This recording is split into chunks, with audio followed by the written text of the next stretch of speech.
ये कहानी एक छोटे से गांव श्यामनगर में स्थित एक प्राचीन और रहस्यमयी हवेली की है, जिसे लोग अंधेरी हवेली के नाम से जानते हैं। ये हवेली न केवल अपनी भव्यता के लिए जानी जाती थी, बल्कि इसके साथ जुड़े भयानक रहस्यों और डरावनी कहानियों के लिए भी। गांव वाले कहते थे कि हवेली में एक आत्मा भटकती है जो रात के समय अजीब आवाजें और परछाइयां पैदा करती है। कोई भी हवेली के पास जाने की हिम्मत नहीं करता था, क्योंकि जो भी वहां गया वह या तो लापता हो गया या पागल होकर लौटा। इस कहानी में हम एक युवा लेखक अनिरुद्ध की यात्रा का अनुसरण करेंगे, जो इस हवेली के रहस्य को उजागर करने का साहस करता है। अनिरुद्ध, एक युवा और महत्वाकांक्षी लेखक, हमेशा रहस्यमयी कहानियों की ओर आकर्षित रहा। वह अपनी अगली किताब के लिए एक अनोखी कहानी की तलाश में था, जो न केवल पाठकों को रोमांचित करे बल्कि उनके रोंगटे भी खड़े कर दे। एक दिन उसे अपने दोस्त रमेश से श्यामनगर गांव की एक पुरानी हवेली के बारे में पता चला। रमेश ने बताया कि यह हवेली, जिसे अंधेरी हवेली कहा जाता है, कई दशकों से वीरान पड़ी है। गांव वालों का मानना था कि हवेली में एक आत्मा का वास है, जो किसी को भी अंदर जाने की अनुमति नहीं देती। अनिरुद्ध का लेखक मन उत्साहित हो उठा। उसने तुरंत फैसला किया कि वह इस हवेली की सच्चाई को उजागर करेगा और एक ऐसी कहानी लिखेगा जो लोगों को स्तब्ध कर दे।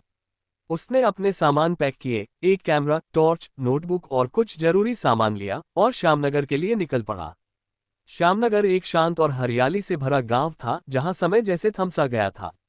गांव के लोग साधारण जीवन जीते थे, लेकिन जब बात हवेली की आती तो उनके चेहरों पर डर साफ झलकता। अनिरुद्ध को गांव में एक छोटे से सराय में ठहरने की जगह मिली। सराय का मालिक बूढ़ा रामलाल एक बातूनी व्यक्ति था। जब अनिरुद्ध ने हवेली के बारे में पूछा तो रामलाल का चेहरा पीला पड़ गया। बेटा, उस हवेली के पास मत जाना, रामलाल ने चेतावनी दी। वह जगह शापित है। जो भी वहां गया वह कभी सामान्य नहीं रहा। रामलाल ने एक गहरी सांस ली और बोला, कहते हैं 100 साल पहले वहां एक धनी जमींदार विक्रम सिंह अपने परिवार के साथ रहता था। वे बहुत समृद्ध थे, लेकिन एक रात पूरे परिवार का रहस्यमय तरीके से कत्ल हो गया।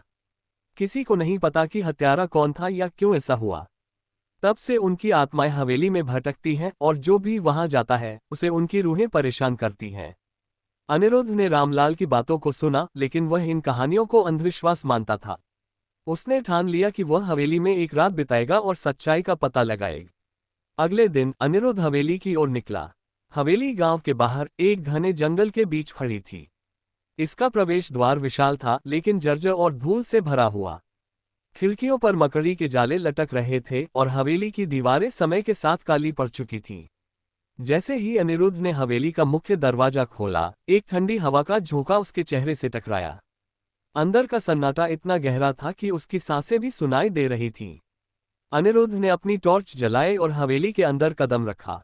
फर्श पर धूल की मोटी परत जमी थी और हवेली का हर कोना रहस्यमयी लग रहा था। उसने अपने कैमरे से कुछ तस्वीरें खींची और नोटबुक में अपने अनुभव लिखने शुरू किए। तभी उसे एक कमरे की दीवार पर एक पुरानी तस्वीर दिखी। तस्वीर में एक परिवार था, एक पुरुष, एक महिला और 2 बच्चे। लेकिन अजीब बात यह थी कि तस्वीर में सभी के चेहरों पर आंखें मिटाई गई थीं, जैसे किसी ने जानबूझकर उन्हें खुरच दिया हो। अनिरुद्ध का दिल जोर से धड़कने लगा। उसने तस्वीर को करीब से देखा और महसूस किया कि कोई उसे पीछे से देख रहा है। उसने तुरंत पलटकर देखा, लेकिन वहां कोई नहीं था। यह मेरा वहम होगा, उसने खुद को तसल्ली दी और आगे बढ़ा। रात होने तक अनिरुद्ध हवेली के कई हिस्सों का मुआयना कर चुका था। उसने हवेली के तहखाने की ओर जाने वाली सीढ़ियां देखीं, लेकिन वहां अंधेरा इतना घना था कि उसने अभी तहखाने में जाने का विचार त्याग दिया। उसने हवेली के एक कमरे में अपनी चटाई बिछाई और रात बिताने की तैयारी की।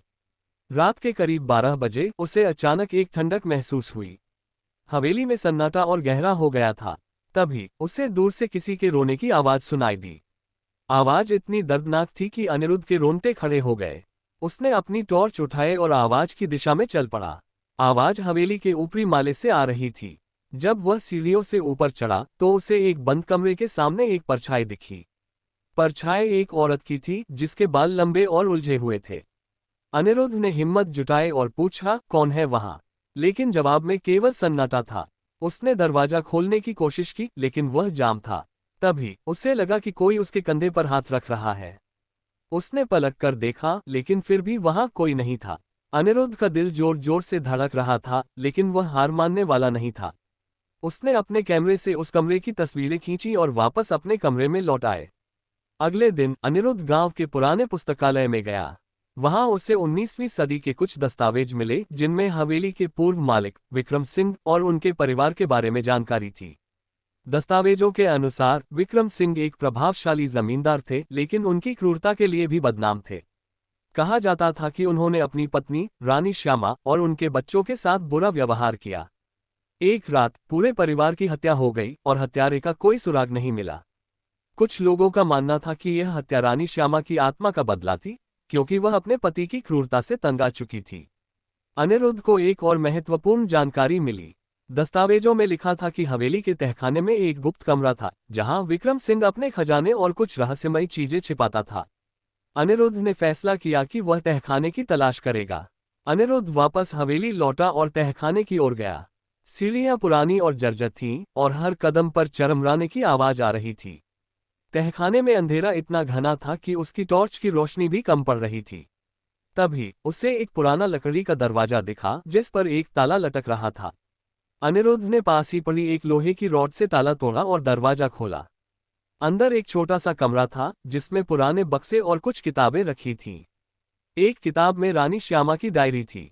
डायरी में लिखा था कि विक्रम सिंह ने न केवल उसका शारीरिक और मानसिक शोषण किया, बल्कि उसकी बहन को भी मार डाला था। रानी श्यामा ने अपनी डायरी में लिखा था कि उसने अपनी आत्मा को हवेली में बांध दिया था ताकि वह विक्रम सिंह से बदला ले सके। अनिरुद्ध को अब समझ आ रहा था कि हवेली की आत्मा कोई और नहीं बल्कि रानी श्यामा थी। लेकिन सवाल ये था कि उसकी आत्मा को शांति कैसे मिलेगी। अनिरुद्ध ने गांव के एक तांत्रिक बाबा श्यामदास से संपर्क किया। बाबा श्यामदास को गांव में आत्माओं और तंत्र मंत्र का विशेषज्ञ माना जाता था। अनिरुद्ध ने उन्हें पूरी कहानी बताई और डायरी दिखाए।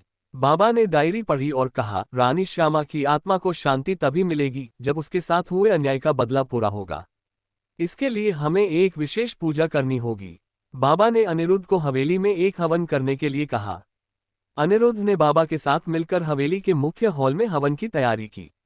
बाबा ने मंत्रोच्चारण शुरू किया और जैसे ही हवन की आग भड़की, हवेली में एक अजीब सी हलचल शुरू हो गई। दीवारों से चीखने की आवाजें आने लगीं और हवा में एक ठंडक फैल गई। तभी एक औरत की परछाई प्रकट हुई। उसने कहा, मुझे इंसाफ चाहिए। विक्रम सिंह ने मेरी जिंदगी बर्बाद की और उसकी आत्मा को भी सजा मिलनी चाहिए। बाबा ने शांत स्वर में कहा, रानी श्यामा, अब समय आ गया है कि तुम्हारी आत्मा को मुक्ति मिले। हम तुम्हारे लिए प्रार्थना करेंगे। बाबा ने मंत्रोच्चारण तेज किया और हवन की आग और तेज हो गई। अनिरुद्ध ने देखा कि परछाई धीरे धीरे हल्की हो रही थी। रानी श्यामा की आत्मा ने अंत में कहा, मुझे मेरी बहन का इंसाफ चाहिए। उसका कातिल विक्रम सिंह की आत्मा को सजा दो। बाबा ने अनिरुद्ध को बताया कि विक्रम सिंह की आत्मा भी हवेली में कैद थी। उन्होंने एक विशेष मंत्र पढ़ा जिससे विक्रम सिंह की आत्मा प्रकट हुई। उसने गुस्से में कहा, मुझे कोई नहीं रोक सकता। लेकिन बाबा के मंत्रों की शक्ति के आगे वह टिक नहीं सका। आखिरकार उसकी आत्मा को हवेली से निकाल दिया गया और रानी श्यामा की आत्मा को शांति मिली। हवेली अब शांत थी। गांव वालों को जब ये पता चला तो वे हैरान रह गए। अनिरुद्ध ने अपनी कहानी पूरी की और उसे रहस्यमयी हवेली के नाम से प्रकाशित किया। उसकी किताब ने लोगों को न केवल रोमांचित किया, बल्कि यह संदेश भी दिया कि सच्चाई और हिम्मत से किसी भी रहस्य को सुलझाया जा सकता है। अनिरुद्ध ने गांव वालों को हवेली को एक स्मारक के रूप में संरक्षित करने की सलाह दी ताकि रानी श्यामा की कहानी को याद रखा जाए। गांव वालों ने उसकी सलाह मानी और हवेली को एक पर्यटक स्थल में बदल दिया गया। रहस्यमयी हवेली की कहानी न केवल एक डरावनी कहानी है, बल्कि यह मानवता, हिम्मत और सच्चाई की खोज की कहानी है। अनिरुद्ध की जिज्ञासा और साहस ने न केवल एक आत्मा को शांति दी, बल्कि एक गांव को उसके डर से मुक्ति भी दिलाई। ये कहानी हमें सिखाती है कि अंधविश्वास से डरने की बजाय हमें सच्चाई की तलाश करनी चाहिए।